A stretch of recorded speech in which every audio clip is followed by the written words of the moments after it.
u knjigama je zapisana sva mudrost i ono što mi trebamo je pročitati i to zapravo unijeti u sebe. I zato ovdje sam sad pripremio 7 knjiga koje bi trebao pročitati u ovoj 2022. godini, ali i naravno i dalje u idućim godinama koje dolaze. I zapravo sam shvatio također da je dobro neke knjige pročitati više puta.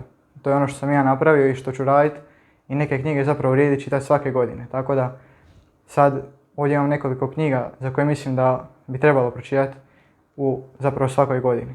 Dakle, prva knjiga je Financijski preporod od Sanjina Frlana, napisana davne 2007. godine, ali zapravo svevremena knjiga koja, iako iz perspektive tadašnje krize, ali uvijek se može primijeniti i tehnike i zapravo savjeti koji su u ovoj knjizi zapravo ćete naučiti kako da upravljaš svojim novcem, kako se trebaš postaviti prema svom novcu i kako ćete to dovesti zapravo do tvoje financijske slobode i zapravo na prvom mjestu financijske sigurnosti. Da se ti dobro osjećaš u vezi sebe kad si, da kažem, miran sa svojim novcem. Jer zapravo novac neće kupiti sreću, ali kupit će ti tu sigurnost i taj mir u glavi. Tako da sigurno je stvar oko koje se stvara puno problema i zato treba jednostavno čitati o tome, učiti o tome i kad razumiješ kako to funkcionira, onda možeš postati zapravo siguran i osjećati se dobro u vezi sebe i u vezi svojeg novca. Tako da prva knjiga s kojom sam ja krenuo, s kojom svakako preporučam da kreneš u ovaj svijet. Druga knjiga je Škola života od Brune Šinleše, također napisana vrlo davno. Ovo je verzija iz 2009.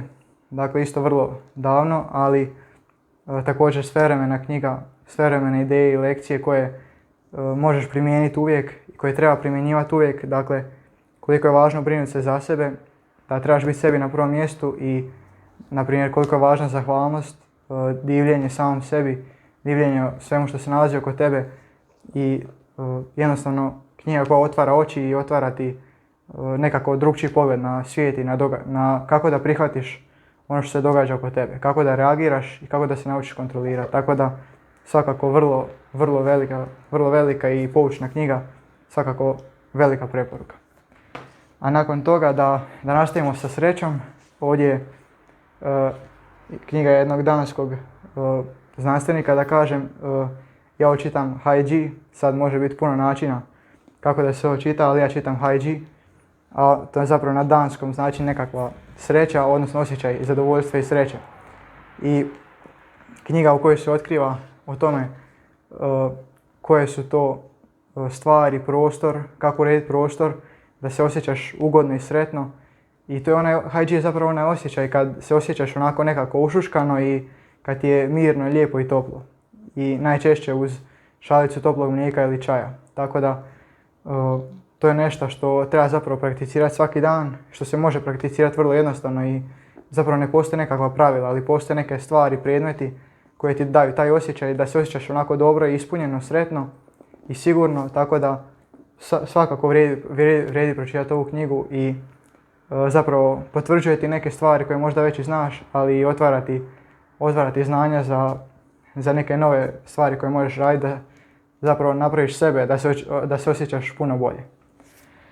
Nakon toga, knjiga koja je meni ovako, koju sam zapravo dugo vremena gledao i tražio i odjednom sam ju našao na polici i onda sam zapravo shvatio, wow, evo je ovdje. I kad sam ju pročitao, zapravo je bilo samo wow, jednostavno predobar osjećaj držati ovu knjigu, čitati ovu knjigu, a to je Alkemičar. Dakle, knjiga koja govori o tome da trebaš slijediti svoju misiju, da ono što ti treba će ti doći i da kad nešto želiš, cijeli svijet će se urotiti da ti to i dođe.